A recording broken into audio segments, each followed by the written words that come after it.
నీకే మనం ఎవరితో పక్కింటి నల్లదాంతో మాట్లాడినా ఇదేంటి నువ్వు దాంతో మాట్లాడినా దీంతో మాట్లాడినా అని ఫీల్ అయ్యింది. నాకేం చేయాలో అర్థం కాదు. అదొక విషయం అట్లాంటిది ప్రతిది ఏం చేసినా ఒక నడవడానికి వెళ్ళినా ఇప్పుడు పూజతో మాట్లాడినా అంతే అంటది. మరి దానికి ఏమనాలి నేను? ఏం లేదు, అక్క లేదు, చెల్ల లేదు, తమ్ముడు లేదు, పిల్లలు లేదు, ఏం లేదు, పూజతో మాట్లాడినా అంతే అంటది. ఏం చేయాలి నేను? వీళ్ళకి ఇప్పుడు నాకు ఇప్పుడు ఆన్ సైట్ జాబ్కి అప్లై చేయాలంటే అదే బాధ.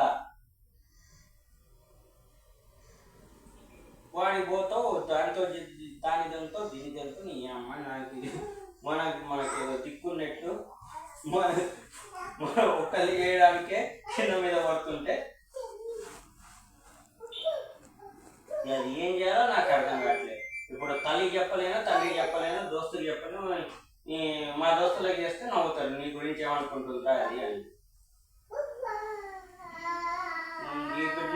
నువ్వేమో నేను నిన్ను దేక్తలేవు అనుకుంటావు. ఓకే, నేను నీతో ఫోన్ మాట్లాడితే ఎవరితో మాట్లాడుతూ ఇప్పుడు నేను నీతో అరగంట మాట్లాడితే ఏం మాట్లాడుతుంది? తెలుగు నేర్చుకోమంటే నేర్చుకోదు. ఓకే, నేర్చుకోమంటే నేర్చుకోదు. ఓకే, నేను మాట్లాడితే ఏం మాట్లాడుతున్నా, ఎవరితో మాట్లాడుతున్నా, దేనితో మాట్లాడుతున్నా, ఇదే ఇక పొద్దున్న లేదు, రాత్రి లేదు. నేను ఆఫీస్కి వెళ్ళొద్దు, ఆన్ సైట్ జాబ్ అని రేపు అంటే రేపు వస్తుంది ఆన్ సైట్ జాబ్, వెళ్ళొద్దు నేను ఆన్ సైట్ జాబ్. నేను దాని ఇప్పుడు ఆన్ సైట్ జాబ్లో ఎంతమంది అమ్మాయిలు ఉంటారో ఏం తెలియదు. ఓకే, కాబట్టి అమ్మాయిల కోసం వెళ్తున్నాను. వాళ్ళు నాకంటే 10 ఏళ్ళు పెట్టగానే 15 ఏళ్ళు పెట్టాను. ఏం చేస్తా చెప్పు? నేను ఈ దరిద్రం నా జీవితంలో తీసుకున్న దరిద్రం డెసిషన్ ఏంటంటే అమెరికన్ అమ్మాయిని పెళ్లి చేసుకోవడం. వరస్ట్ డెసిషన్ ఇవ్వండి.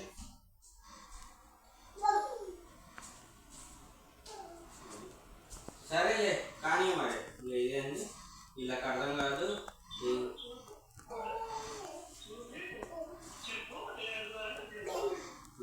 చేస్తా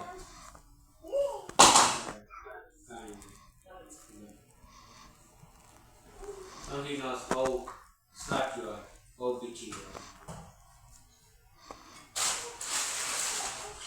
You think I don't give a shit? You think I give a shit? I don't give a shit.